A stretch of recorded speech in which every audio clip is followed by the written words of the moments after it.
what's happening, everybody? It is Thursday night. Time for another episode of Thrifty Business. I didn't drink yet. I'm your one host, Jason Thrifts. And with me tonight, they were guests. You guys haven't hosted yet, right? Nope. No. Okay, so you were guests last time, but now they are co-hosts tonight. I have co-hosts who are co-hosts. Oh, that's pretty cool. Yeah. Matt and Aaron. Hi, guys. How are you? Hi, we're good. Thank you for having us. Yeah. Thanks for being on. Hey, why do you still have your Christmas tiki mugs out? It's after the first of the year. Put them away. Listen, we're trying to bring some joy right now in the house. I got that. I still got my Christmas decorations on the front of my truck. So I fully understand that. So good to see everybody tonight. Let's get our guests in here so we can start drinking and chatting. Whoops. Let me get to the right spot in my thing. Now it's time for Jay's Tiki Talk. Each week, I drink a different rum out of a different tiki mug and try and match it up to my guest. And our guest tonight is Brian. Brian, how the hell are you, brother? Hello again. Glad to be here again. All right, so Brian is in the Chicagoland area. So I wanted to pull out a 3 dots and a dash mug because that's the big tiki bar in Chicago. And I've used this mug before, but I wanted to pull it out for a reason. I really wanted to teach something tonight. When we first started this segment, I taught more about the mugs, and lately I've been like, here's the mug, and then we go on. But this one I really want to teach about. So this is the 3 dots and a dash angler fish mug. Love So that it's got one. the little float right here instead of the little, barb on his head. And there's the 3 dots and a dash. Oh, cute. Okay, and then on the bottom, which I can't tip it up, but it says 3 dots on a dash. Oh, almost. Now, here's the thing. This mug has been knocked off by Chinese counterfeiters. And if you see it and it doesn't say 3 dots and a dash on the bottom, if it's $12, if it's $14, please don't buy that mug. Yeah, don't do There's it. so much coming out of most people mishear that. They think, everything out of China is bad. This mug actually came from China. But of course, the factory that made it then got ripped off. Yep. Not So make sure if you're ever about to buy a mug and it's like $12 and it looks too good to be $12, message me. I'll be happy to tell you. Now, if it's good or not. Now, Brian, please pronounce your last name for me. Satinover. Okay, so let's pretend it was Satinover, just because because I was like, what should I do? Stacey had an idea. So we'll go with Key West Devil Rum tonight. So you're close enough. And this is very cinnamon, very wintry. So cheers. That sounds good. Matt, Aaron, what do you guys got tonight? Well, he's got something good. Well, look at that mug. Speaking of the devil. That's it. Oh, there we go. There we go. It was my Christmas present, and when I unwrapped it, I said, I'm only going to drink out of it if I'm ever on Thrifty Business again. So, cheers. So, if you don't know, in the little corners here, and then right there is the mug that Stacey and I designed for our home bar. Well, our friend Doug designed it, and then our friend Bookoo made it for us, and that is the third glaze. So we got the 2 glazes in the graphic. Number 84. So there we go. And then I've got the Mistress of the Night. Nice. Look at this all kind of going together. Oops. Yeah. It's sparkling water, but it's still fun. So. All right. I like it. And Brian, what do you got? Just my 50-cent tiki mug. Nice. Figure. When you get them cheap, you got to buy them. And anything fun and exciting in there? The recipe you posted the other day. Well, the rum last punch week. number 1? The one from the previous week. Okay, cool. Oh, nice. I like it. Actual cocktails. All right. All right. Brian's going to tell us about a brand new platform, not brand new, but new to most of us, platform to sell on, and how to test electronics in his car. So there you go, because there's good money electronics, but a lot of people are gun shy. They're like, I don't know if it works or not. So Brian's got some tips from us. So Brian, sit back and relax, and we'll talk to you in a little bit. All right, fellas, let's get right to it. All right. I was so enthralled with everyone's good choices, I forgot to get ready. So here we go. And now it's time for our scores of the week. These are the items that you should be on the lookout for when you're out thrifting. Heather wants to know if you're old enough to drink, because I know it ain't directed at me. Heather, I love you so much. Thank you. I got my big old 50 going around. Yeah, it ain't for me. We're both in our 30s, so. All right. So speaking of you guys, here's your scores. So this was super exciting because I always see on the thrifting board when people sell to like actors, actresses, movie studios, and we finally had our first sale to Netflix. It is a show called Archive 8, and it's not coming yet, but we found these at an estate sale, and we like to pick it up anytime we see it because we love mid-century dishware. So, and this is one of our favorite patterns anyway. So, not too high, but like that's a cool story, and we're happy it's sold. Oh, hell yeah. Yeah. Because my first score is kind of like that, but my story is way worse. But about the same idea, though. We had to start off well, you know. Yeah. Next. Ooh. And I become Facebook friends with Christopher Radko, and we've chatted quite often. So I just want to do a little name drop there. Wow.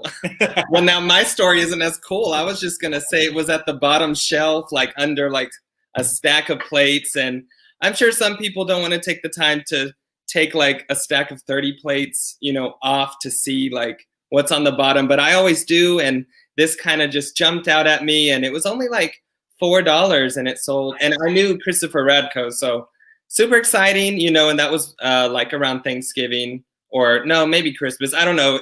Time has been a blur. So we were just happy to have that sale. So yeah, Stacy said, you take the garbage out of the office? I go, was it garbage day? So totally missed it. Yep. No trash left the office this week. Whoops. Oh, I saw this and oh man, I'm so jealous of a good Seiko clock. Yes. I'm glad you said the name because I didn't know exactly how it was pronounced. I was going to say Psycho, but okay. So I saw this on the back wall by the cashiers, and it jumped out at me. The bottom part reminded me of a clock my mom had, you know, where it turns at the bottom. And I was super excited because when I saw it was a musical clock, and I'm very into music because I'm a music teacher. And, you know, I didn't know if it worked or not, and they said I could bring it back if I needed to. So it does run on batteries, but I'm excited to hear his tips about testing electronics in the car for things like this. And it was $25, so really good return. We actually saw that they're selling, this year's at Sam's for about $100. So this is like 2016 or something like that, and we did put it on YouTube for, you know, to put in the posting, and it's already one of our biggest viewed videos. And, you know, someone actually told us the model number and like. Wait, where's the video on the posting? It's there. Is it there? Yeah. No? Maybe it's not the one I sent you, but it's there. It's on our Pete's Treasures YouTube, I swear. But I mean, it's not in the listing though. In the listing. Busted. Hey, but it sold. Oh, hey, yes, it did. It's I was like, oh, where's the video? I think I just got caught for not putting something in a list. Yeah, because if you don't know, when this clock hits the hour, all kinds of crazy stuff goes on. And there's tons of these out there of different. But yeah, if anything called for a video, it's this clock because it shows. I mean, it's like a performance. Yeah, yes, it's so cool. It plays like 26, no, more than that, like 42, and the inner workings move. So, yep. Yeah, and we also put it on Instagram and TikTok and all the things just for fun. So, you youngins using the TikToks, all right, I like. Trying to get it going, but it's fun. Trying to be hip.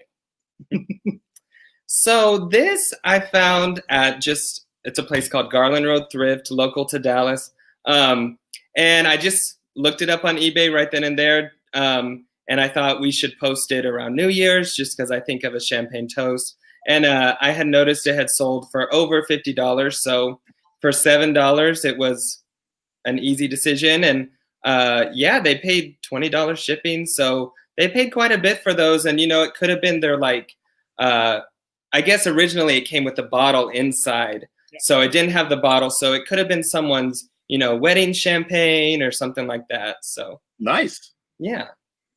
Good variety too. All right. So kind of like your story, not a big sale, but this was actually given to me by, at the time, a friend who ended up not being a real good friend, actually ended up being a piece of shit. So, just laying around the house, I was going to throw it away. Just the person who gave it to me, like, ugh. Then I'm like, it's probably worth $1 or $2. And it lasted like 7 hours, maybe tops. So I'm like, all right, cool. Nice. Nothing else. I got $20. That's cool. I like it. But the cool thing was, when you plug it in, like you guys, when you plug it in, the head rotates and it beeps. Mm-hmm. And so I said, all right, let's get it listed, and then I'll shoot the video later and I'll stick it in. And then by the time I went to shoot the video, it sold. So I didn't even get a chance. Nice. So they're going to be pleasantly surprised. All right. If I could impart on every one of you just one band to keep an eye out for, it's always Iron Maiden. 100% of the time. I've been going to concerts for 40 years now. I've seen probably over 2,000 concerts. And the concert that you see the most tour shirts of the band is Iron Maiden. You go to a regular concert, maybe you see 15%, 20% of the audience in the shirt of the artist. Maybe you see 8% not wearing an Iron Maiden shirt. It's crazy. It's absolutely crazy. This was a small, which I don't normally pick up, but I did for $6. And I sold it for $32. And it had a good graphic on the front and the back. And there's a lot of knockoffs out there, right? Yeah.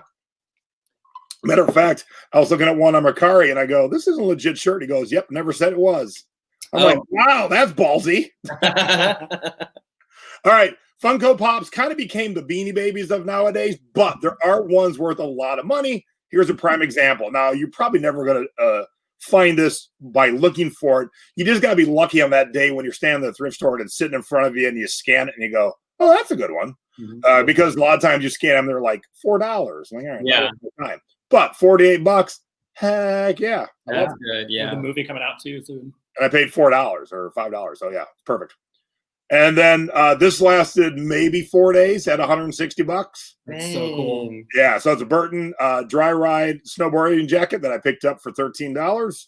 And a quick $160. Wow. Now, if you watched the show last week, you heard me exclaim, holy crap. You think I used a different word. Was it crap? Yeah. This is the book I sold, but you're going to have to wait for a segment down the line before you see what it sold for, because it's going to be a good little tip. Cool.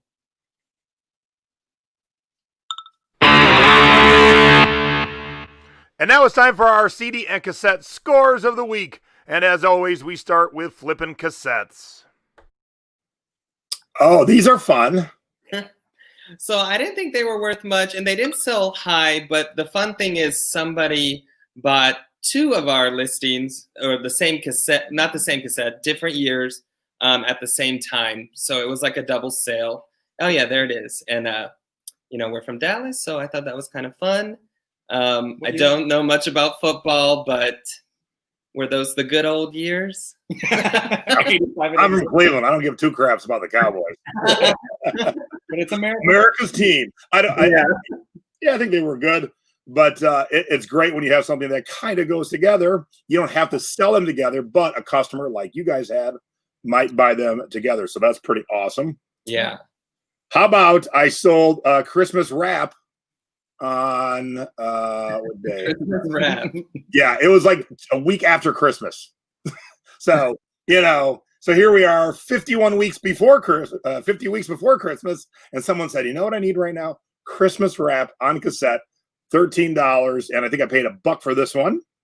Nice. And Michael Jackson's always good on cassette. I did pay a big $5 for it, and it sold for $18. Not the kind of margins we always love to have, but listing cassettes are so quick and easy. There's not a lot of work. Like that Seiko clock, a bigger margin, but you had to make sure it worked, and you had to make sure it was clean and shoot a video. I listed this cassette, and it took me like 11 seconds. So, the margins could be a lot less. So there's my 2 good cassettes of the week. And now. Nice.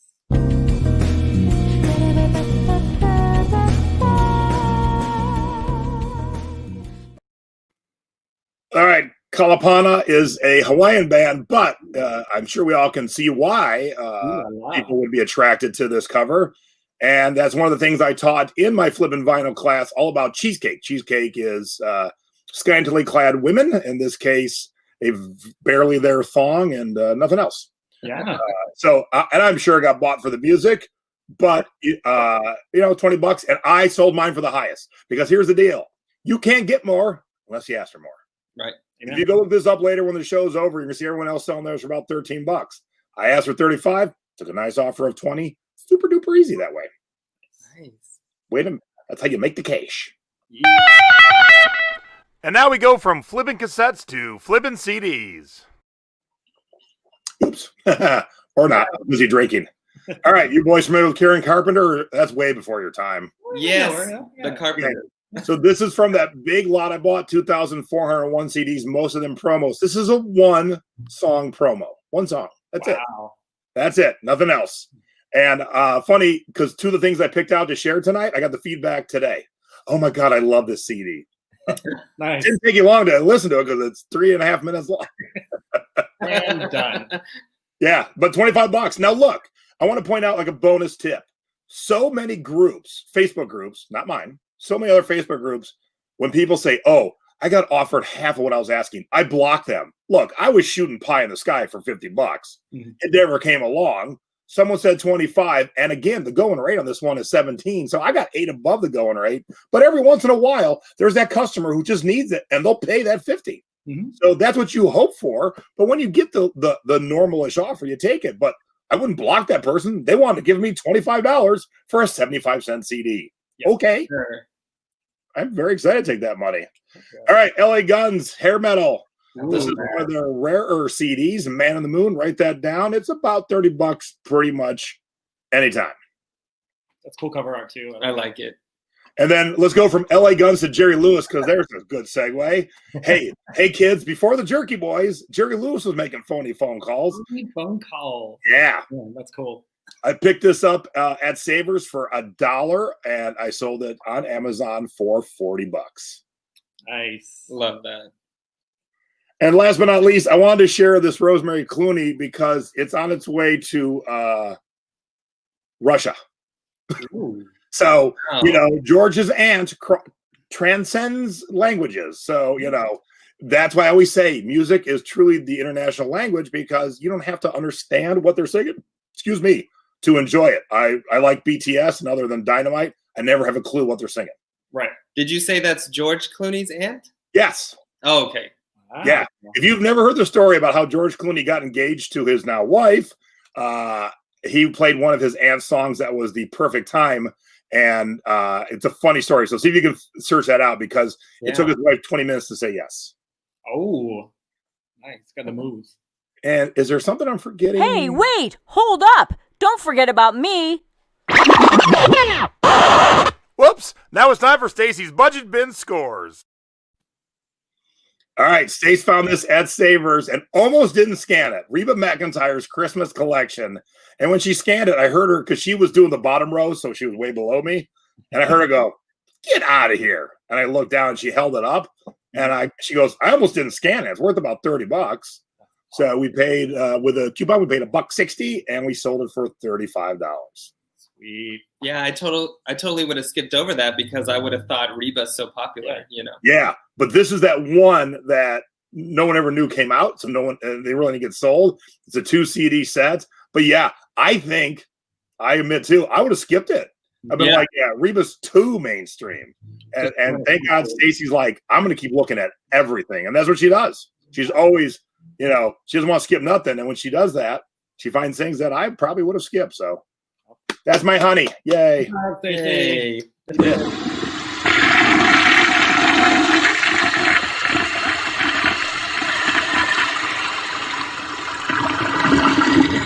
And now it's time for our duds of the week. Do not let our mistakes be yours.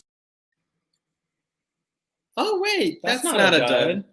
Wait, where's that supposed to be? Oh, I don't think I think I screwed up. I just realized. All right. I don't think I have your duds. So guess what? You guys get a pass on duds. Oh, sweet. Now, if they end up showing up, because I thought maybe these are the duds. All right, let me go to my duds. Okay. And if we find them, we'll circle back. Sure, no problem. All right. So this is a dud. Only sold for $7. Think I paid $5, but it's one of those where I moved it around platforms, and I finally found the buyer. And once you've got the pictures, it's easy to move it around platforms.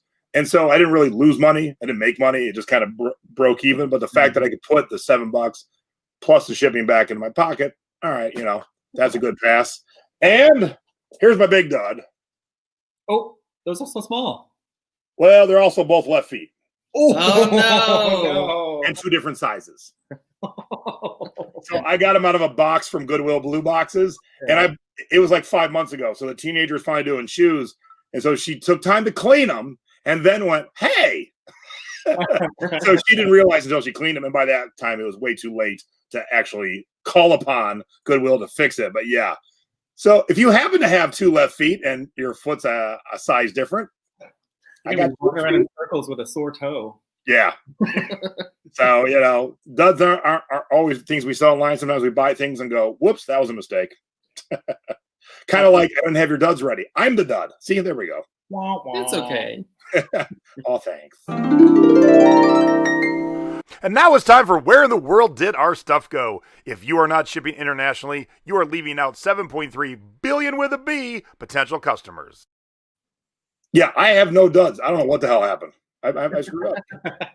That's all right. I'll just keep drinking. Yeah, just drink. Relax. This went to Moscow, Russia, and I just love it. We like to buy these big plushy storage bins from it's a place called Thrift Giant, and they just pour a bunch of plush in there for $5, and it's always like a mystery what we're gonna get. And I just get tickled that like something we bought for like 10 cents is all the way in Moscow, Russia, and yeah. Vintage 1978 Garfield. Nice. And just proves you don't know what someone's going to need somewhere in the world.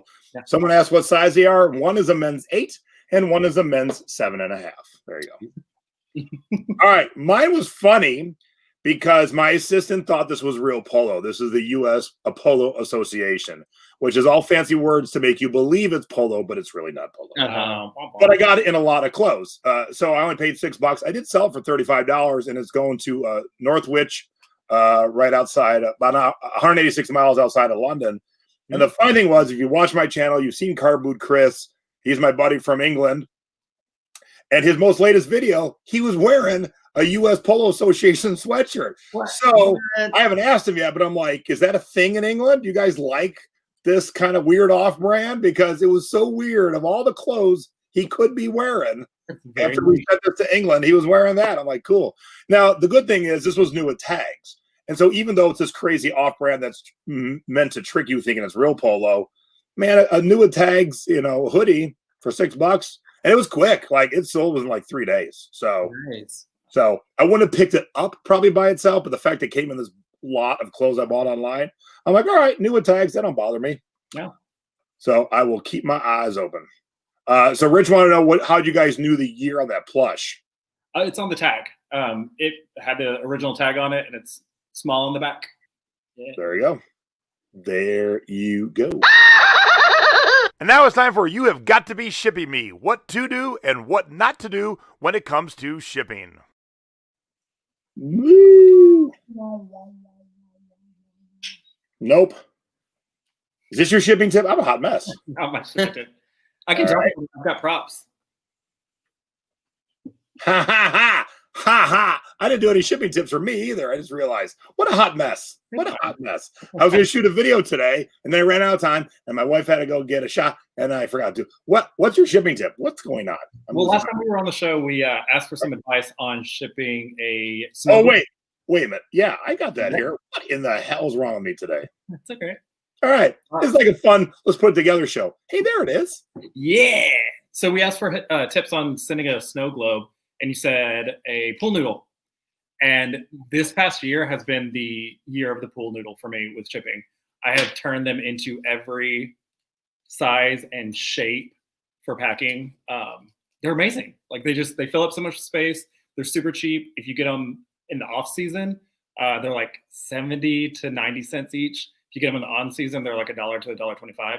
So yeah, it's really nice, fills up stuff, and we're getting a lot of positive feedback from shipping. So and he's been pre-cutting them like in different shapes so he can just grab and go as well. So and I love this because I've used other shapes in the norm, but you guys took it to a different level I hadn't thought about nor seen, and I love that. So definitely everyone sear this into your brain. So what did Garfield sell for?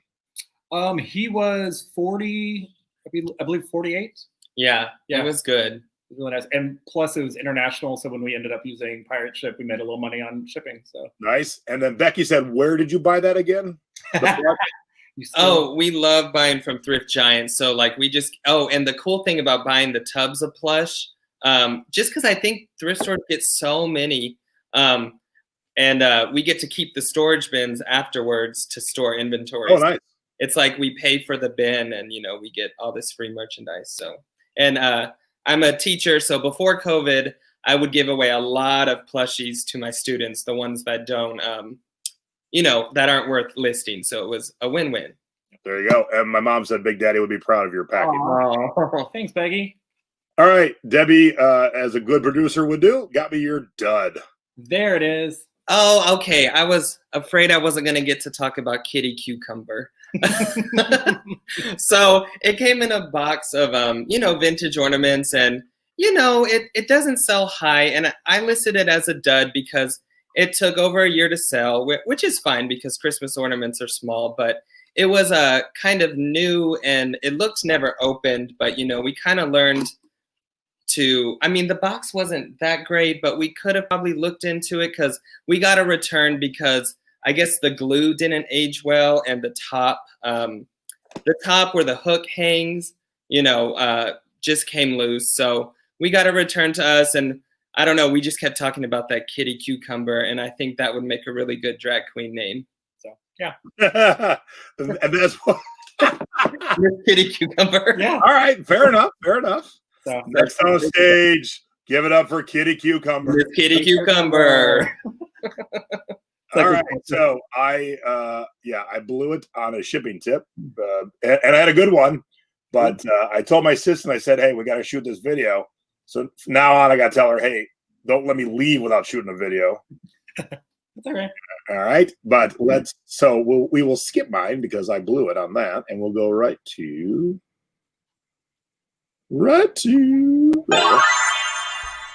And now it's time for the Thrifty Tips of the Week. Little tips and tricks to help you out when you're outsourcing.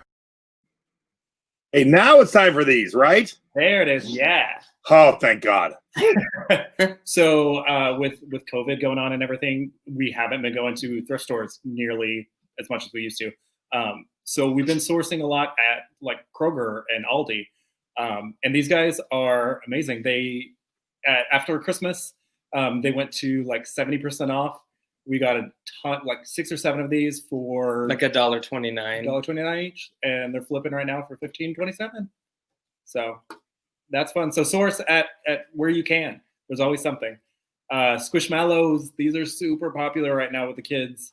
And these were another Kroger find. They were just trying to get rid of them. They were 70% off. We got them for $1 each, and they're selling for $16.64. So, and we got some at Aldi as well. Some holiday ones. There's a gnome one that they had exclusively at Aldi. We picked up a couple of those, and those are flipping for like $30. So, yeah. Good job. All right. Mine is if you're in the record store and you're flipping records quick, like I do, and 3 Post-its on top of a record catch your eye, that means someone's naked. Ooh. Okay. So, because I actually went past this because I didn't recognize it, and then I went, did I just see Post-its? And that means they're covering up the naughty bits. Mm-hmm. And so I looked this record up. This is like a $60 record, and it was $20.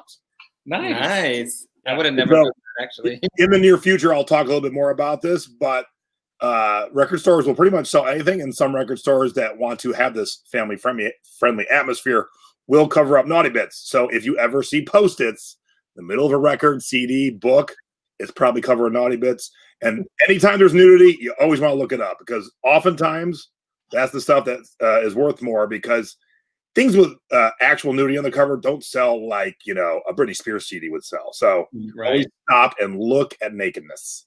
Nice. I'm wearing Post-its right now. So. Oh, well, all right. See, point taken. There we go. I love it. Just kidding. I'm not. And now it's time for our online selling tips of the week. It doesn't matter if you're selling on Etsy, Depop, Mercari, Poshmark, or eBay. These are little tips and tricks to help you when you're selling. Oh, hey. This is hey. We're back. So we noticed a lot of people with the mail being how it is right now, USPS, and all the issues popping up. A lot of people are reaching out as much as they can, trying to get help from eBay.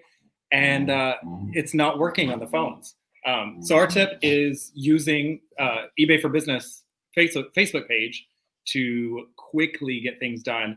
All you have to do is send them a message and then go on about your business. You're not having to sit there waiting on the phone, taking up your time. So send them a message. They usually shoot back within an hour to a day. But every single issue we've had so far this season has been been fixed and corrected super fast with Facebook for business on eBay, on Facebook. Yeah, it's a great tip. And Rich, I actually can't show you because YouTube gets mad with nudity. So yeah, I can't even show you beyond the bits. But if you want to send me a message later, I'll send you the picture. Oh, All right, you ready? Here it is. Boom! $224 for that book. a lot of money.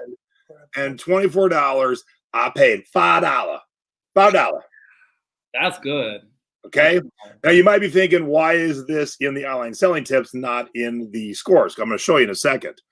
If you have not searched out, if you have not taken my classes, if you've not heard about Guitar Tab books, this is the kind of stuff you are missing. That $5 was from a record store. You'd think they know better. Nope, I know better than them. But here's the tip. We all want the quick nickel, but there are some products you just have to sit and wait for the right buyer, because that was listed on March 28th of 2019. Almost 2 full years. Wow. Someone had to get in the 80s hair metal band Wasp.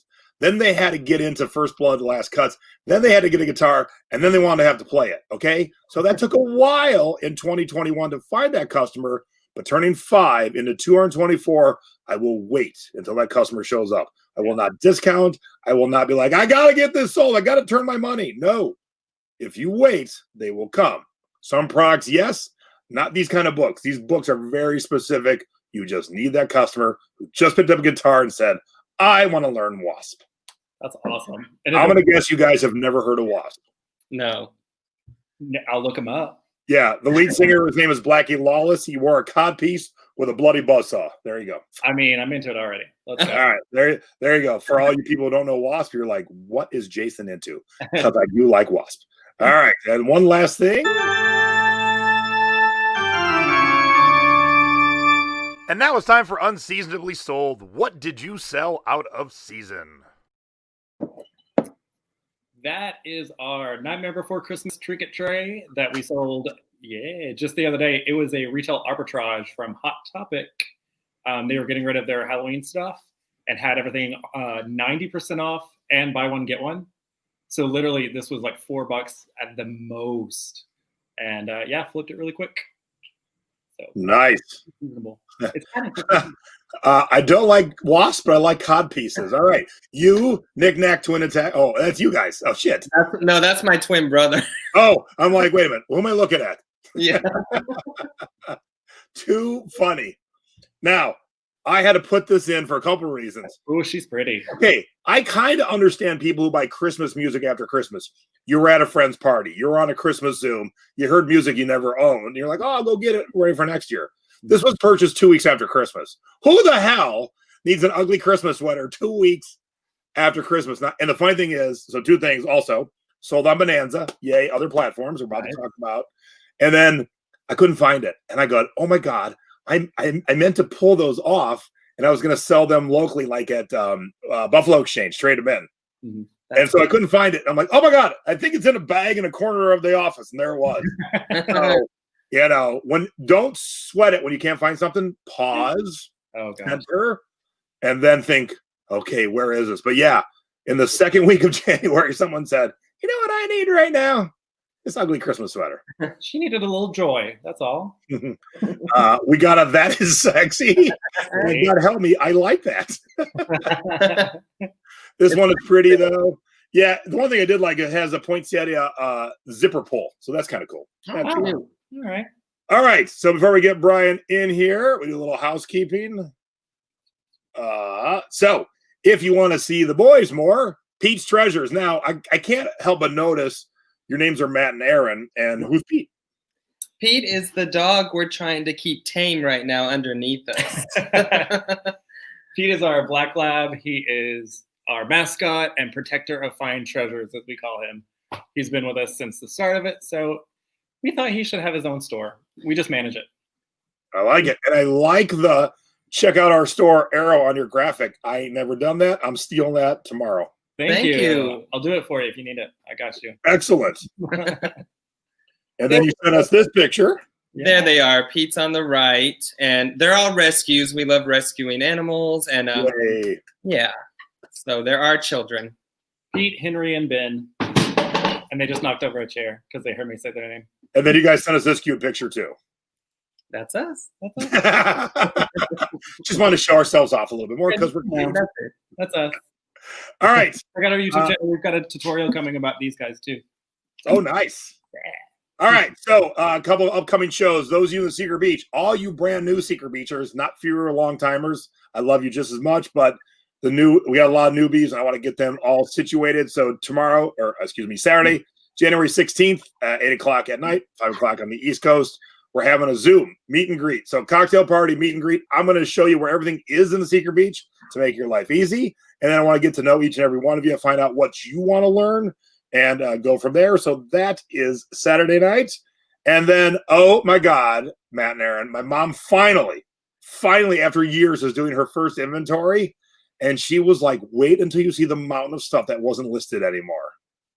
Oh so my gosh. That's how she looks right now. So we're going to talk about it. We've talked about doing inventories in the past, but now that she's actually in the middle of it, she's like, oh my God, it's a pain in the butt because the eBay categories don't match up to your personal categories. So that's a little complicated, but she's getting it done and she's finding out where the mistakes are. So we're going to talk about why you should do it. We've talked about that before, but mom's going to have firsthand knowledge because I don't know if she's ever done one.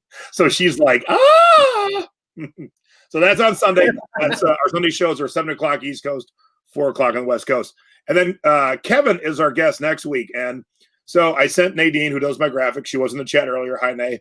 I said, this is what Kevin wants to talk about. Then she sent me the graphic back, and I said, man, is that too on the nose, too direct? Does it seem like insensitive selling online with a disability? So I sent it to Kevin, and no, he loved it. Kevin reached out to Debbie and said, hey, you guys never have any guests on with disabilities. I said, all right.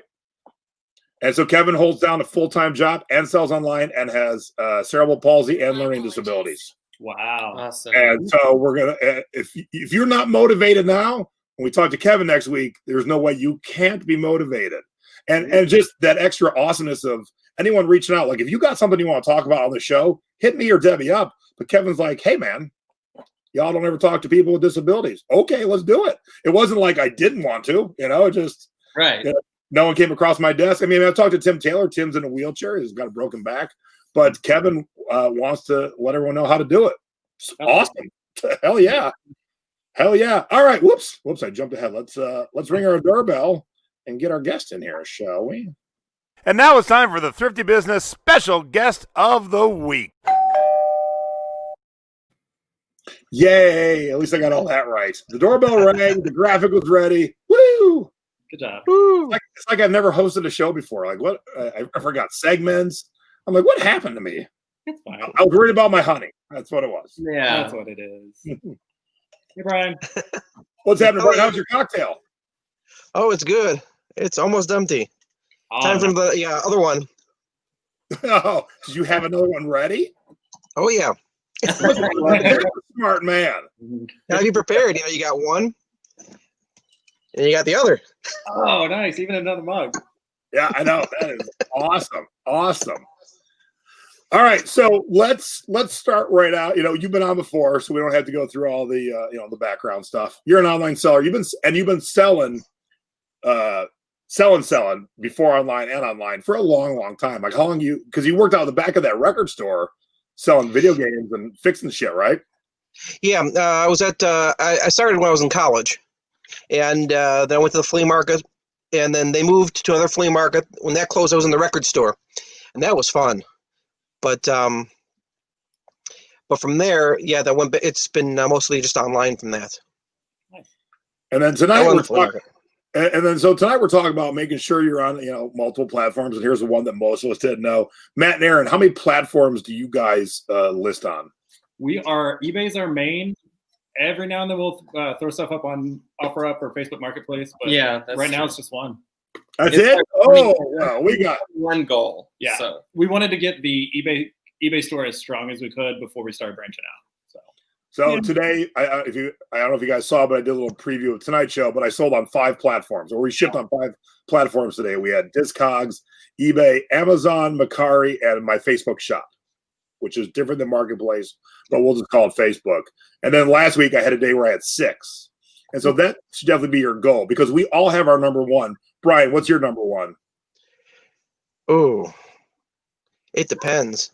My main platform now is eBay. Amazon's slow for me. I'm going everywhere. I got a cross post. eBay's mine too, but some people are, Posh is the number one, Depop. But you need to have all those because even though you don't sell a ton on the other ones, like my Discogs order today was a $75 record. Yay, that was nice. Yeah. And so all that adds up, and you have a nice, robust day on your number one, and then you have all these little extras, and it's so good. And at least you have one new sub, guys.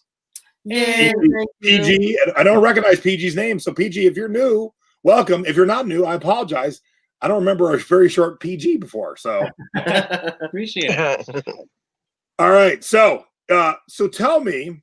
All right, let me see if I got these graphics ready. Oh, geez, I forgot something. All right, well, I'll get back to that at the end. Yeah, 2020 goal is to expand. So. All right, so Brian, so Debbie signed up for it, so she gave me the screenshots as she was signing up, and there we go. Guess of the week. And of course, it cuts off my graphic. Okay, so tell us about Bookoo and what is it and why should we use it? And look, it says there's 2.6 million neighbors selling on Bookoo. Very cool. Basically, Bookoo it started off, if I'm not mistaken, as Naperville garage sales, and then it ended up becoming Bookoo. And my local one is bolingbrook.bookoo.com. The flea market where I sold it was palatine.bookoo.com. It's basically local garage sales. It's Craigslist to the next level, I guess you can say. Oh, really simple. It's as simple to list an item on Bookoo on the app as it is to list on OfferUp. Take a picture, type in what it is, put in your price, click the button, you're done. It's good for businesses also. Like my repair business, it's $3 to list a business ad for, I think it's 2 months. So that's cheap. It's very reasonable. It's free for everyone. It's for you, for regular listings. Mm-hmm. So if you list something, it doesn't cost you anything, which is a benefit for local sales. Yeah, that's really nice. If you're having a garage sale, if you're going to be at a swap meet, or if you're going to sell at a flea market, what I used to do is all the laptops I had, I would list up on Bookoo, and I would in the notes would say I'm at the flea market, stop by Saturday and Sunday, and according to Bookoo, they have a little money tree. I sold over $10,000 worth of video game systems or laptops on their platform. And it basically directed people to the flea market. They'd come and take a look at the item, and it was great. But it's great for big items, kind of like as the table you're showing there, things that you can't ship. If that's something you need or like, that's only $45 for that whole corner banquette. If that's your style and that's what fits your room, that's a good deal. Jason, we're trying to sell, not shop. Oh, no. We're always shopping 100% of the time. You can find stuff to flip. There you go. That's true. So you might find something really good that's underpriced on Bookoo that you can flip on another platform also. So there's a lot of possibilities. But I print out the sheets, the notes, but it's self-explanatory as far as listing. And I did something really quick. It took only a couple seconds. You push the camera button, you take a picture, and you're basically done. It's that simple to list. And I'm seeing, so is it localized, or can you make your posts be seen by more than just your area? It is localized, but like mine is Bolingbrook, because that's the town I'm in. But the towns around me can also see, depending on the mileage, the listing. Now, the nice thing about being localized, since you are doing meetings, meeting people, is you're only getting people that are actually in your area instead of, the problem with Craigslist, and especially in the Chicago area, is if I'm in the western suburbs and someone in the far north suburbs wants something, it could be an hour and a half, 2 hour drive, and if they don't show up, you wasted 3 hours round trip. Yeah. So there's not that I have not myself used the Nextdoor app. I made a mistake and signed up my business to Nextdoor, and I can't get myself into Nextdoor because it keeps talking about my business. So I have to fix that's a mess. So I can't answer that. Yeah, and on that comment about Canada, that's something I was going to bring up. I can bring it up now. Anyone that doesn't have a Bookoo in their area, It's really simple. There is a page where you can request a Bookoo. Wow. And what I recommend is come back to the link for the about discussing Bookoo and say where you requested your Bookoo, and those of us can also request your city also. Now I sent them a message about Canada, and they said they would love to open up in Canada. They'd love to open up Bookoo up there. They just need to have the requests. And then there are two things you can also do. They have, and I'm going to just make sure I have this correct because they gave me. Okay, they have the Decal Club, and it's an I Heart Bookoo car decal, and it gives you a free lifetime unlimited membership. Right? If you go to Bookoo now, you can have 10 listings free, and when you sell something, you can list something else. And yeah, there you go. And if you pay them $5, I think it is, $5 for the decal, you get the unlimited membership. You just stick this somewhere on your car, take a picture of it, send it to them once in a while, and you can have unlimited listings. And then the next thing you can do, they have a send me card link where they can send you 5 or 30. I would always ask for 30 cards. And if you meet someone, even on Craigslist, when you make a transaction, you can say, hey, I list stuff on Bookoo, here's a card. And what I used to do is I used to take a little sticker on the back, and I put my flea market information, but you could write your information about your Bookoo stuff is. And now you're advertising Bookoo to people in your area, and it will pick up people looking and selling, buying and selling on the platform. That's really cool. I know in the Chicago area, because Chicago is a big area, we do have a lot of listings. Mm-hmm. And some people have said there aren't that many listings, but getting the word out there, going to your local Facebook pages and say, hey, I list on Bookoo also, people will look. Yeah, I'm looking at our area, and it seems there's not a whole lot, but it almost seems like that's a good thing to get in on the ground level and be one of the main first posters on there. And we know Tracy lives in the big city like Chicago or New York or something, because her Bookoo has a cow and her calf for sale.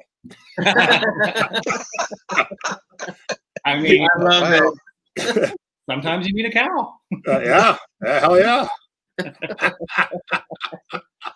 awesome. The nice thing, as you said, if there aren't that many listings, you can be listing a ton of stuff on there and be one of the first people.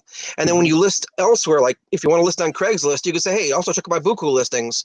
And you could be pulling people, to your other listings.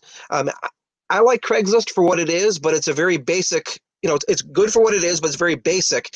It's the same. Bookoo is basically the same thing, but it's almost a step up because of the graphics, the website.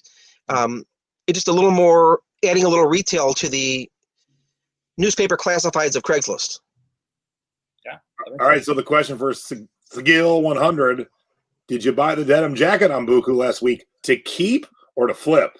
That's the info we want. Either one's good, especially if it looks good on you. When you find that good denim jacket, you're like, I ain't never getting rid of this. Keeping this one, yeah. And here's great, right on the website, it shows you how to post on it. I gotta imagine, I've not used it yet, Brian, but I gotta imagine it's not that complicated. If we post on all these other platforms, it cannot be that different. Yeah, I could show right now. I actually have the app ready here, and there's an Android and an iPhone app. But there's a little icon of a camera. You click the camera. I got a box of Splenda here. Nothing good. I just grabbed this from a flea market deal I did. Picture. Okay. Then it says title. Type in Splenda. Price. Enter the price. Category. Description. And post. It's that simple. There we go. It's that simple. Wow. Camera and done. So right, it's one of the easiest. You sell Splenda in the next 10 minutes.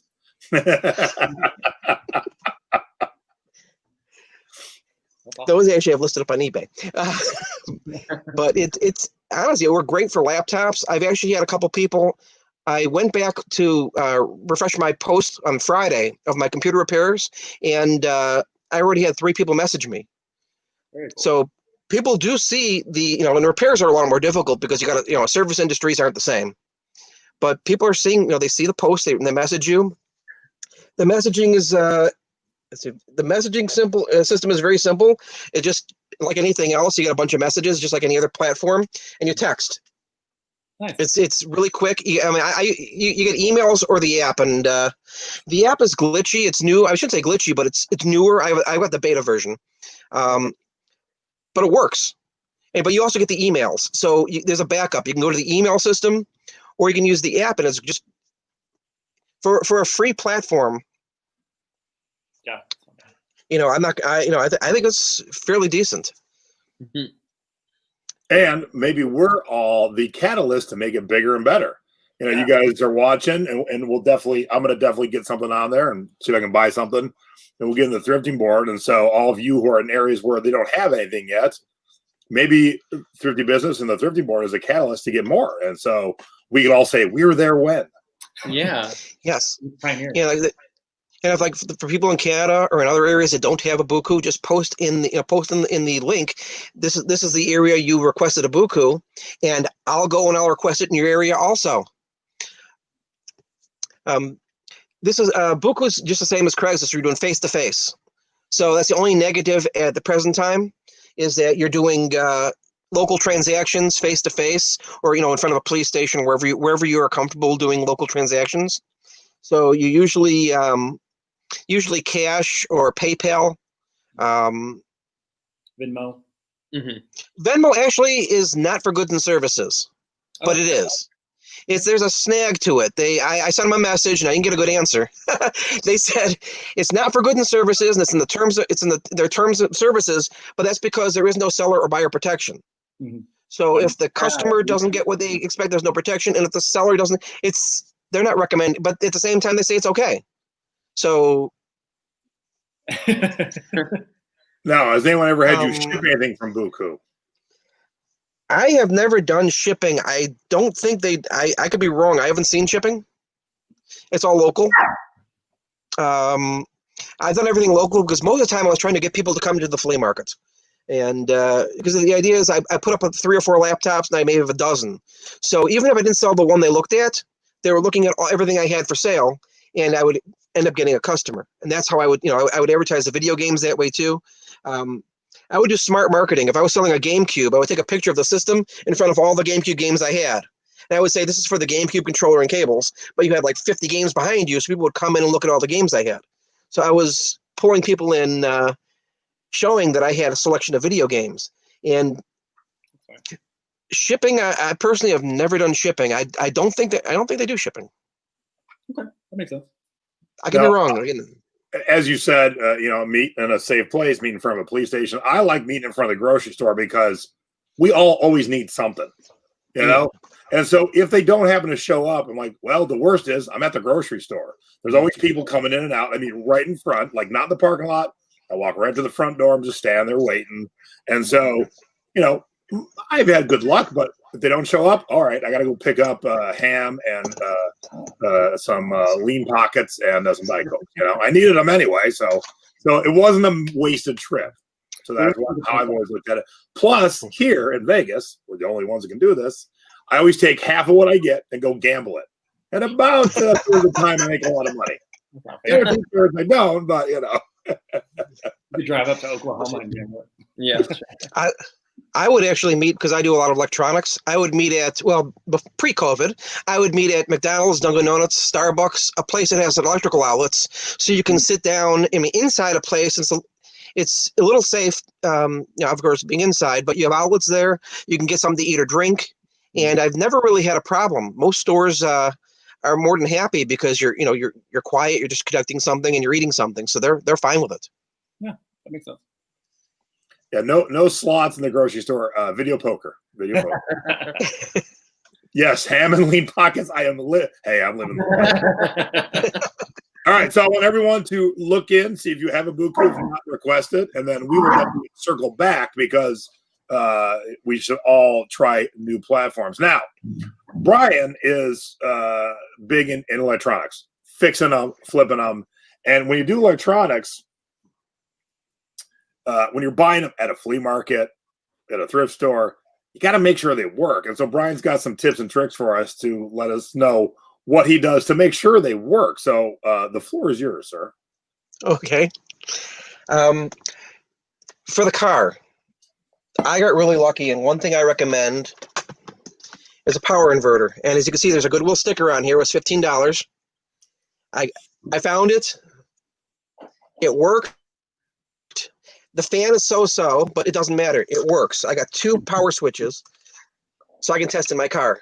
And this is a lifesaver when you meet someone, Craigslist or any OfferUp or something. You want to test a game system, because most people won't want to leave their car. They'll meet you somewhere and they'll say, "Well, I'm not going to go inside."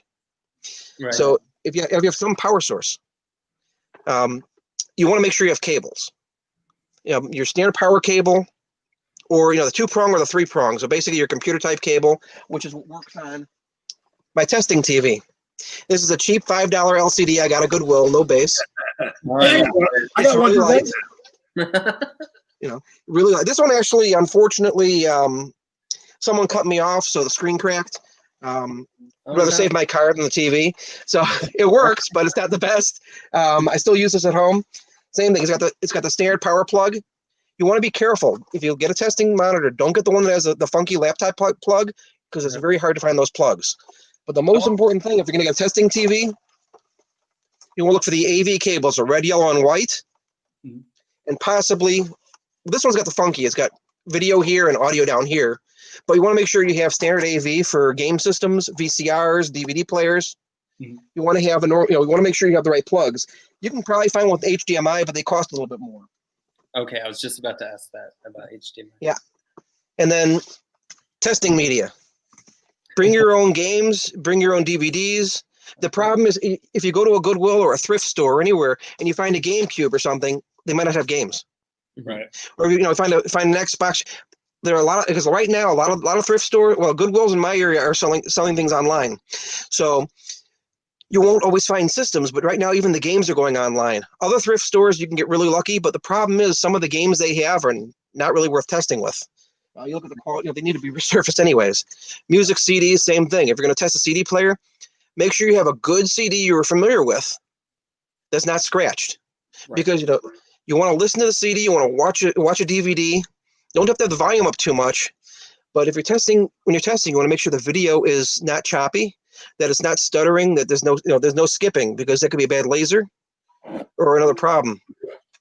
But I was at Savers here in Vegas. And I don't think I was with Stacy. I think I was with an assistant. Maybe it was Stace. But I saw a nice VCR, and I go, "Hey, go grab me a VHS tape. I'm going to plug it into this TV and test it." And whoever was with me, and Stacy, I think she's watching. Tell me, love, if it was you.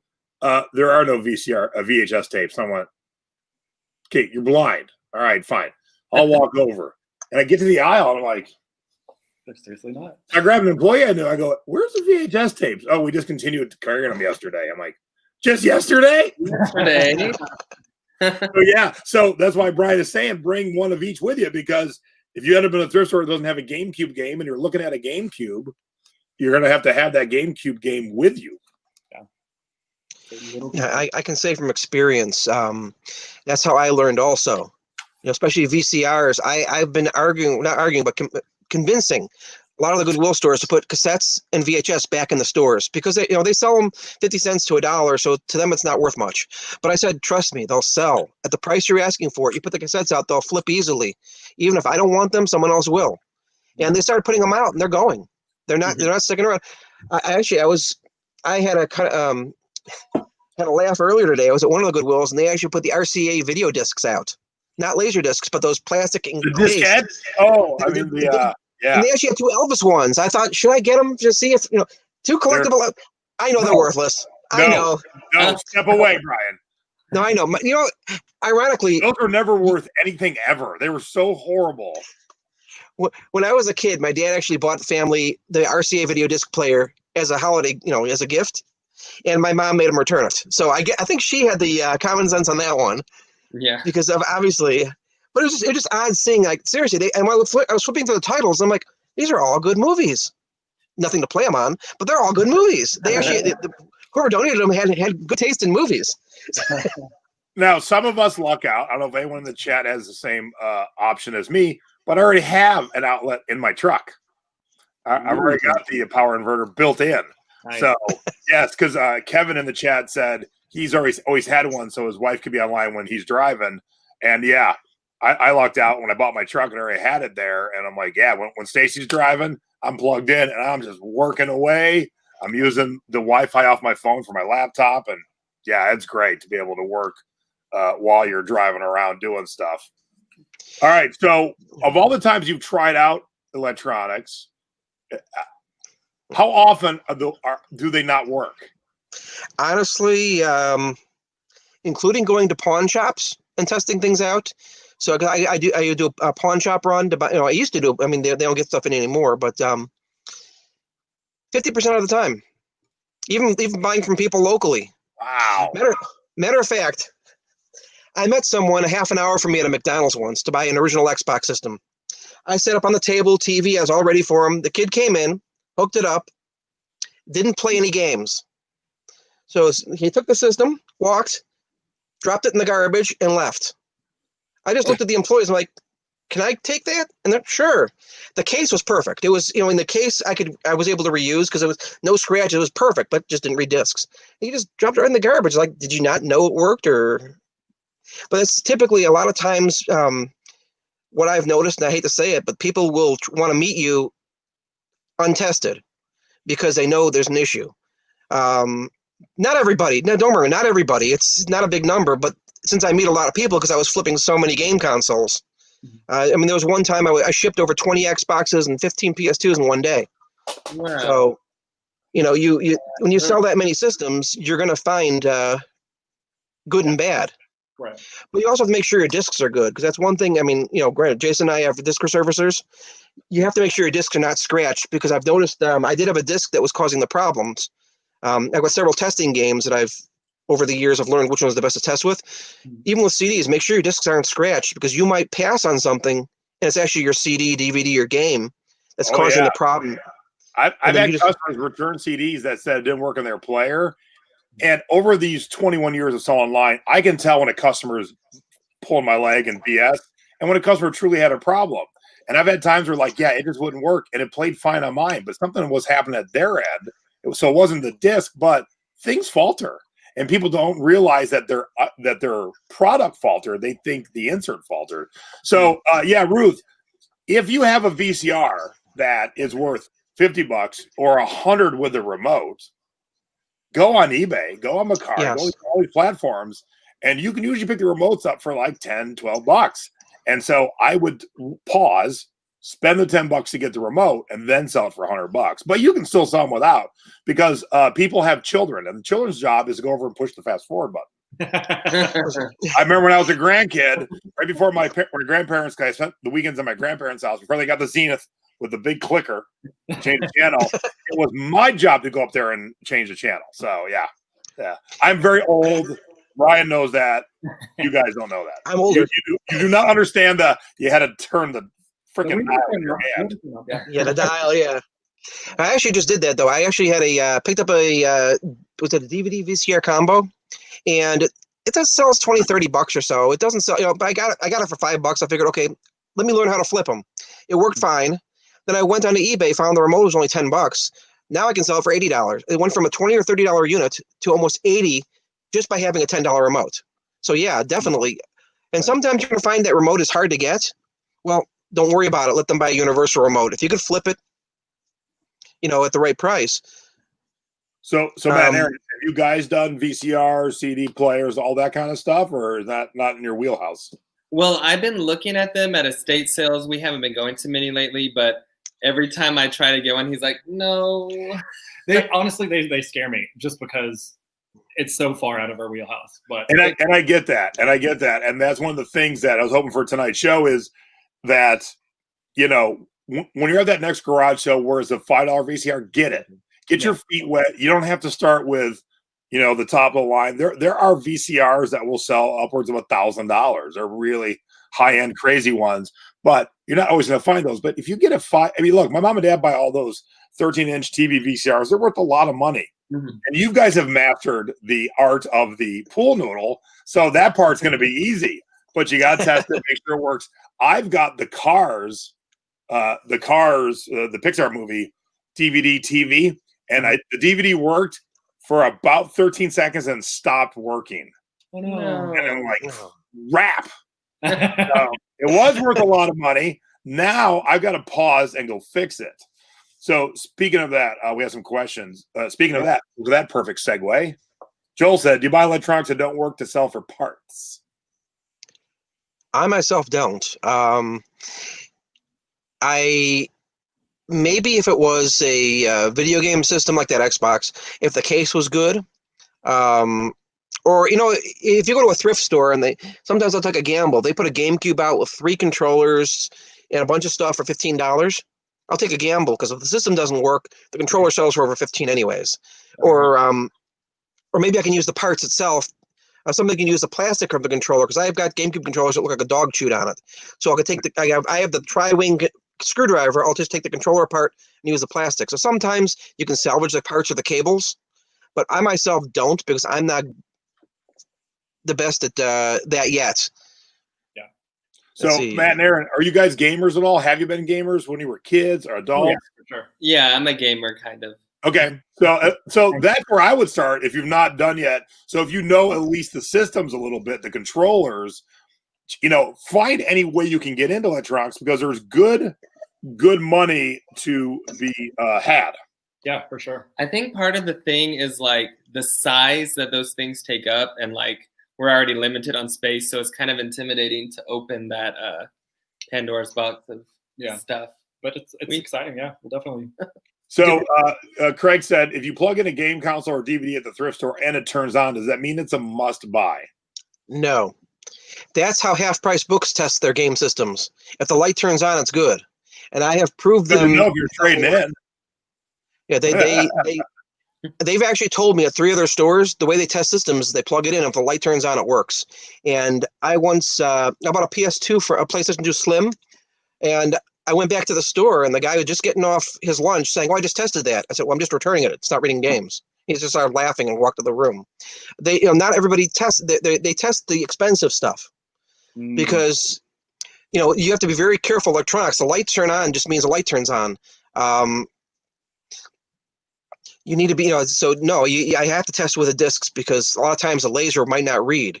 But there is some, when you're at the thrift stores, look for there's a Scotch DVD cleaning kit. I have one somewhere. It's not in front of me now. It actually talks to you. It's a laser cleaner. It's got little brushes on it. It's actually worked. It gets the dust off the lasers, and sometimes that might actually fix. It might fix the TV laser too. I mean, you just put it in there. You push the button, and it plays. All right. So Matt and Aaron, do you know what this comment means?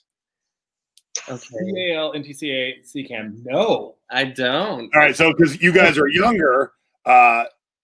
VCRs in certain parts of the world played PAL, certain parts of the world played. Oh, okay. So it's like a DVD with regions where there's more DVD regions, but VCRs had, I thought, 3.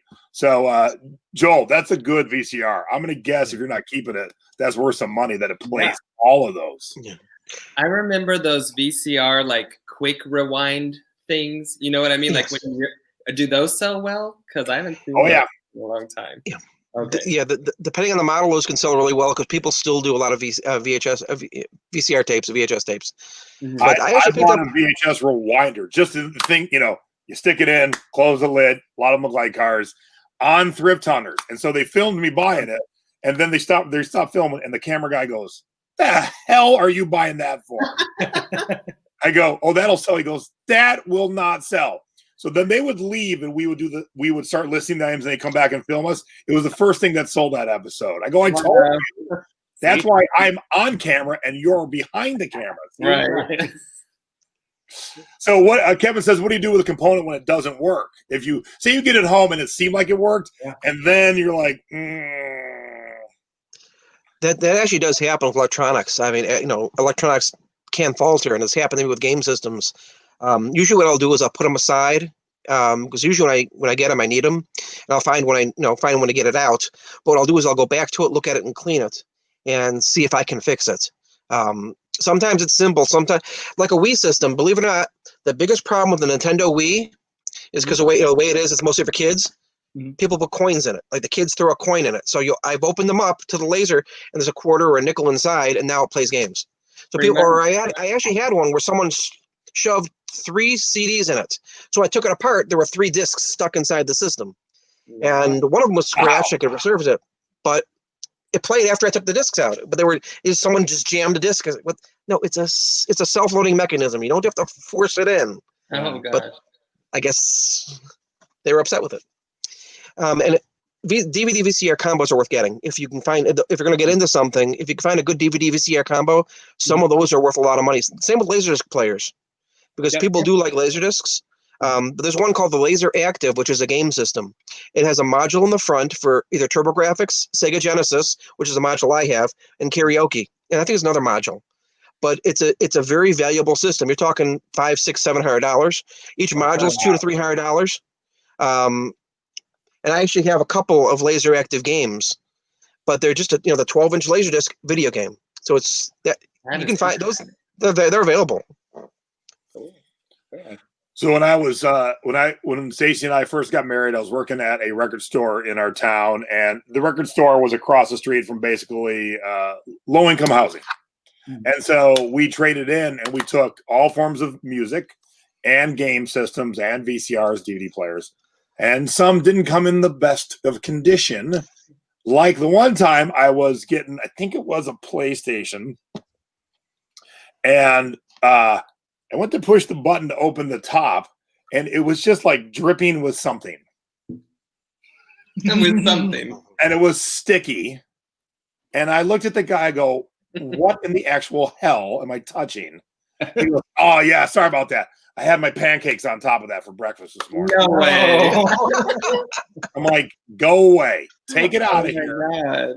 Why in the world would you want money for it? Why in the world would you not clean it up? He walked outside, tried to wipe it off, came back in and said, get out. Just get out. I'm not taking your pancake breakfast PlayStation. Oh, my gosh. I will give people a little warning. When you have electronics, and especially go to thrift stores, you have a very big chance of seeing cockroaches. I don't know how many. I found a PS2 at a pawn shop. It wasn't working well. I opened it up, told the guy I have to bring this outside, and I showed him. And he's okay. Dumped them outside, all dead, obviously. And then after I cleaned it off, it started working. But you have to be very careful because the heat inside attracts them. So there are things to worry about. It just like Jason said, I have actually seen people bring in systems that they work fine, but the half an hour of cleaning and then wanting to spray my hands off, you're thinking about, there are sometimes, Well, I was hoping I had a VHS tape here. I didn't have one handy because same store. When you open, you got a VHS tape there handy, guy? Okay, open the top for me. Of course. Okay. See if we're around. Hey, someone around it. What you would do is you push this little button on the side, and you open the top. And what we would do is we would just eyeball the tape, make sure it looked good. Now, flip it over and show us the window, Brian. Oh, yeah. So I'm doing that. So I'm going through all these tapes. I'm flipping them open, and I'm talking to my co-manager. We're just shooting the breeze. Oh, no. And I'm just looking at the tape across, and I look down on the counter, and I go, what the heck's all this debris? And I look back at the tapes, dead cockroaches inside every tape. Ew. Yeah. I'm like, you can have these back too. Don't bring them back ever. No. Because if the cockroaches die in your house, God. Yikes. No. Yeah. No. So that's why you got to, but the bottom line of all that is when you're buying electronics and stuff like that, you got to look around. If it's a VCR, get your camera light on your phone and look inside there, because if you're seeing things bouncing around, you probably don't want it. Yeah, no. Another thing to check is the buttons, because a lot of times if you're looking at electronics, these buttons I'm pushing, they all work, but you want to check the buttons too, because you don't want to pick up a VCR or something and the play button's broken or something like that, because there could be other electronic problems. That's a problem with electronics. Like on a Wii system, and I don't have game consoles down here. One of the biggest problems I've noticed is the power button, or one of the buttons, someone pushed it too hard, and now the plastic broke, so it's hard in place. Mm-hmm. That's a bad button, which means not difficult. It's I think 3 screws, take the faceplate off, put it back in. Mm-hmm. Cannot handle And Because people were freaking out about me talking about cockroaches. I thought this would be fun. but you have to replace the faceplate on a Wii system because if the buttons break, it doesn't always activate the buttons. So the buttons are small things like that you got to keep an eye on. If you're picking up newer VCRs or DVD players, there's USB ports on them, and you have to make sure, just like your USB port, that the plastic isn't broken or the pins aren't broken. Yeah. So you have to do some, typical visual inspection, just like you're buying a car and you kick the tires and all the fun stuff. Same thing with electronics. Just take a quick look around, make sure everything looks fine. If a port's broken, if the cable's frayed. Okay, is this better, everybody? There. Yes. How about this? Woohoo! I'm going to guess I That just was got a few people in the audience. Craig, are you still here? All right, so Brian, what's the last, yesterday, last week, last month, what's the last electronic you sold? Sold. Well, I've got several people We all asking love about shopping, laptops but we now. got to sell them too. Lately it's been mostly board games and puzzles and stuff, and music media. The last electronic I sold, I'm trying to think. Game consoles typically. Yeah. Okay. Typically Xbox, PS2. I actually have 3 GameCubes I have to list. I have a bunch of PSPs and Game Boy Advances. Makes sense. And one thing about game cartridges, don't blow on them. A lot of people, Nintendo, you blow on the cartridge. What you're doing is you're spitting in the cartridge, and it's moisture, and it's actually rusting the pins. So use a Q-tip, wipe it off with a Q-tip, put it in there. I mean, everyone used to blow on the cartridge. I mean, I did it too, but then you wet blowers out there, stop it. My childhood was a lie. No. But, Sorry, Nintendo. All right. Oh, man, that's I didn't realize we were going to end up in bug territory, but yay. Okay. yeah, bug. All right. Let's finish out with your duds and scores because you gave us so many. I'm like, all right. Okay. I've never had a guest give so many, but I was looking at them. They're all good. So, Well, yes and no. Except for the duds. This one turned out to be kind of a dud. I've had it for a while, and I wanted my price, and I got offers a lot lower. And I did take an offer of 30, but they decided to get a strike on them for not paying. So it's back up. I said, hey, I took your offer, but you got to pay for it. So unfortunately, it's back being listed. What I might do is just raise the price and see if maybe I'll get a better offer where I want it to be. Yeah. But I think they're cute. All right. What I would do is make it, instead of a straight line, 4, 2, and 2. And so it's a nice square picture. You have this skinny line. Now, all of us are watching on monitors and TVs. Exactly. On a phone, that would be so skinny. That's Make that square. That's a tip I remembered from something you've said, and that is something I'm changing. All right. This question's for Matt and Aaron. Yes. What's he missing from the title? His last name? Oh no. What's the band he's from? One Direction. Yay, One Direction. Yeah. And yes, I would definitely have his last name in the title, and I would have One Direction in the title because that's one of the members of One Direction. Yes. I had no clue. I could tell. But it was a dud because this is whenever eBay decided to play with my phone and changed my lowest price plus shipping to best match. Oh, and I was like, oh, cool, it's worth something. I get home and say, oh, no, it's not. So I started to check multiple times. Bonus tips of when you have someone from a band, use the band name. They're from that band. It's not a band record or CD or cassette, but he's one of the members of One Direction. And so the fans are going to be looking for, because not every fan's like, I know that guy's name. I just don't know what his name is, Or knows, like, he's got that's very obscure, that one. I've never seen that one before. So, yeah, throw that in there. All right. So there's your duds. Now let's knock out your scores, and then we'll call tonight, everybody. Hey, and I like that you sent me an Etsy. Yeah. Right. Oh, Yeah, right.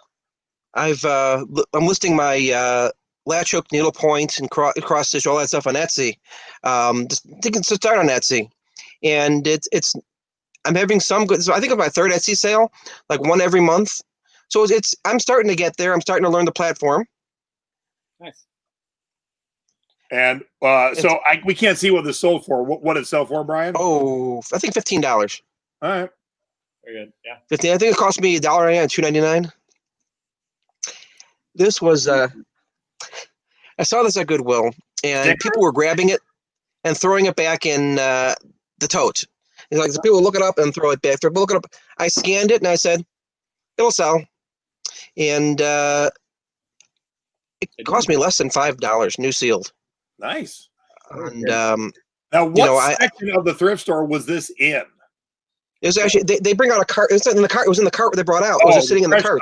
Okay. Yeah, I mean, people just kept grabbing it and putting it back in there. No one wanted it, and I just know. I mean, being FIFA sells, so I knew I'm willing to sit on it, especially at that price. Good flip. Yeah. Heck yeah. Ooh, okay. This one was nice. It actually sold twice. I sold it to someone, but the shrink wrap on the top flap was a little. It's a 20-year-old game. It came out in 2000. It's 20 years old. It wasn't stuck to the top. So the guy's like, "Well, it's not sealed." I said, "Okay, return it, no problem." I raised the price $20 and it sold. Awesome. That's so. I still have a couple more, but I was pretty happy. It's but when he sent it back, no one else had any listed, so I figured, there you go. Wow. And that's another tip I learned. Yeah, don't sweat returns. Sometimes they bring you more money after the fact. This was nice. I went to a Goodwill and they had a bunch of models. As a matter of fact, I only have a couple left, but nice. They're sitting on the shelf, all new sealed. I knew Ravello Monogram. Not only did I build them as a kid, but they used to have. They used to be actually in. Was it somewhere in Illinois, the Mount Prospect or something? So now they're out of business. They were bought out and they're gone. So I knew them. I knew the company, but there were $5 or less, and $85. That's crazy.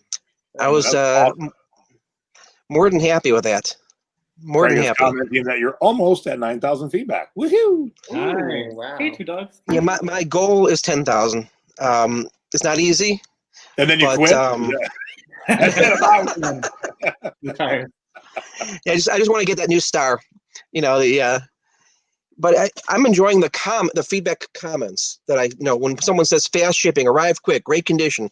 That's what I like more. It's not the number, but it's the comments you get from the people. Okay, so Brian, did these sell in the last 2 weeks? This actually, I posted when they sold, and someone in the flipping music told me they actually sold. Okay, Matt Aaron, why'd these sell? Oh, dang it! You gotta be up on your pop culture, kids. Okay. Children of Bodom is the band. I did not know. I will admit, I did not know. I didn't have anything, so I'm bummed. Lead singer died. Yeah, somebody died. Yeah, lead singer died, and the stuff sold quick. And I have sold a lot of Children of Bodom T-shirts, and it was weird that time when the lead singer passed away. That I'm like, I have nothing. I have nothing from the band. Oh man, it was odd. I had these listed for a while, and all of a sudden it sold. Boom, it sold. And then when I posted, someone in the group said, "Hey, he had died," and that's that's another tip you've mentioned more than once. When someone dies, typically people do purchase items, and that's exactly what happened. I didn't know who it was. I've never heard of the band. 2 things. Again, grab your photos, bring one down, one up, make it a nice square, and get rid of all those parentheses and commas. They screw up search engines. No extra punctuation in your title at all. None. Get rid of it's an older listing. I started doing that. I'm going to banish you. Get rid of that punctuation. I'm going to check every day for punctuation. I'm going to check for parentheses in your listings every day.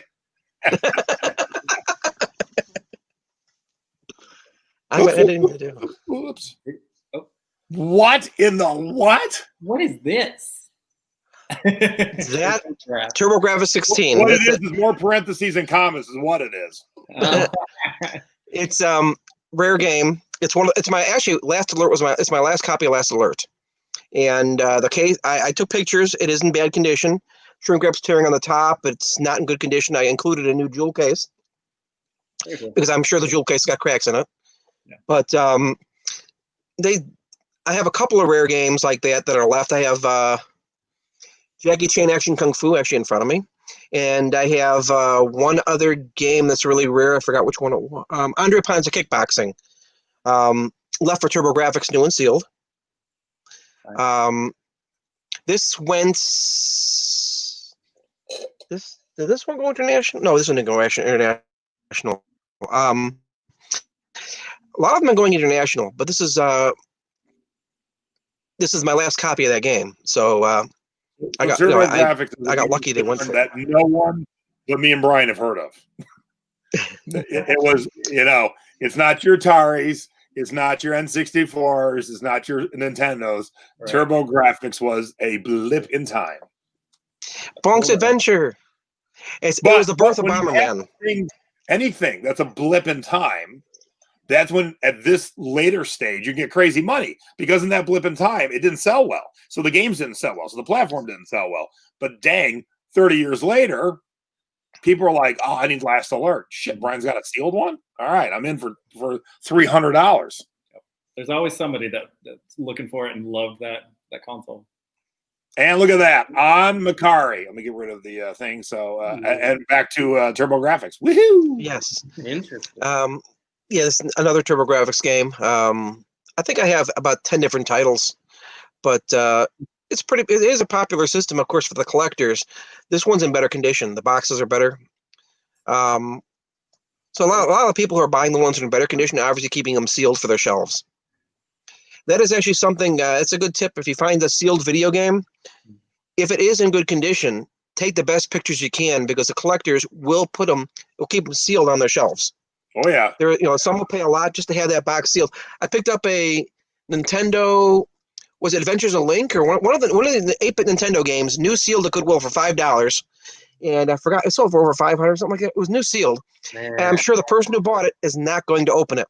They're going to put it into a plastic case and put it with their Nintendo collection. Yeah. So a lot of the new sealed stuff. If you didn't see a Mickey Mantle card sold today or yesterday for $5.2 million. He ain't never going to touch it and play with it. It's going to sit in that plastic sleeve on his shelf for the rest of his life, or till he needs money. So yeah, and I get that, because when I buy clothes, when I buy records, when I buy CDs, I don't open them until I really want to wear it, listen to it, because in the interim, I might find that exact same thing used. And then I have this brand new one to sell because I've already got the used one. And in my life, that has happened many, many, many times. So until you need your item, don't cut the tag, don't break that seal. I mean, if you're going to use it, cool. But if you're like, well, this is a nice shirt, I don't need to wear it till 3 months from now. Hey, I might find a used one in the next 3 months. So you keep those tags on until you have to use it. What do you got there, Brian? This is a TurboGrafx game. This is a Who card. This is how small they are. Oh wow, I've never seen those. It's just it's little Who card. Mm-hmm. Chips, of course, in here. This is all plastic. This is why they were so cool. Now, granted, everyone wants them in the cases. You want them in the jewel. It's just a CD case, but still, if you have just games, if you find just these at thrift store, or if you're lucky enough to find these, a lot of them do hold value. I do have one game that's new sealed I bought from TurboZone Direct, when they were around. That new sealed is worth over $10,000. Oh man! It's called Magical Chase. If I ever get it used, I am selling the new sealed game, but I have to get it used first, because I'm only missing one game from the U.S. TurboGrafx lineup. Wow! So I don't think I'm going to find it, but I'm missing one game from the U.S. lineup. But I have Magical Chase. I just can't play it because it's sealed. See, nerd collectors, and we all are. Hey, how's your Tiki Mug collection going, guys? It's growing. We have really good ones now, And we got one coming to us too. Yeah. Nice. Good job. All right. So yes, Sigil 100, no punctuation other than say you're listing a CD by Roman. You can't always get what you want. The can't for sure should have the apostrophe T. But see that parentheses around the 79? Nope. Get rid of it. No parentheses, no extra commas, no extra dashes, none of that. Now, it doesn't matter on eBay, but here's where it does matter.